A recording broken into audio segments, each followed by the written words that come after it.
Hello everybody, వినాయకునికి ఎంతో ఇష్టమైన తాలకల పాయసం రెడీ చేసుకుందామా. ఒక మిక్సీ కప్లో 3 డ్రై కోకోనట్స్, 100 గ్రామ్స్ గసాలు, 100 గ్రామ్స్ క్యాషియో, వాటర్ పోసుకొని మెత్తగా పేస్ట్ చేసుకోవాలి.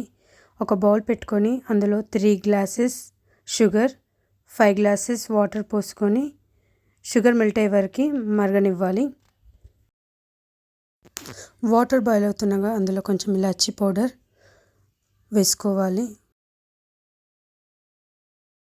ఒక గ్లాస్ గోధుమ పిండిని గట్టిగా డౌలాగా చేసుకొని పిక్లో చూపించిన విధంగా తాలకలు చేసుకొని మరుగుతున్న వాటర్లో వేసేయాలి.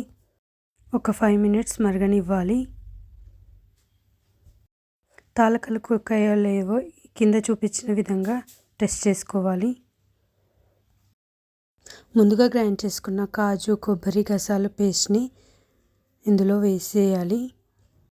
హాఫ్ గ్లాస్ గోధుమ పిండిని వాటర్లో మిక్స్ చేసుకొని పాయసం మిక్చర్లో పోసేయాలి.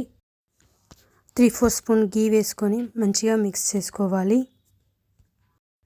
లిడ్ క్లోజ్ చేసుకొని ఒక 30 మినిట్స్ లో ఫ్లేమ్లో మంచిగా కుక్ చేసుకోండి. మిడిల్లో కలుపుతూ ఉండాలి. వినాయకునికి ఎంతో ఇష్టమైన తాలకల payasam ready. So tasty. Stove off చేసి ఒక 2-3 స్పూన్స్ గీ వేసుకొని ఒక 5 మినిట్స్ లిడ్ క్లోజ్ చేసి పెట్టుకోండి. So tasty తాలకల payasam ready.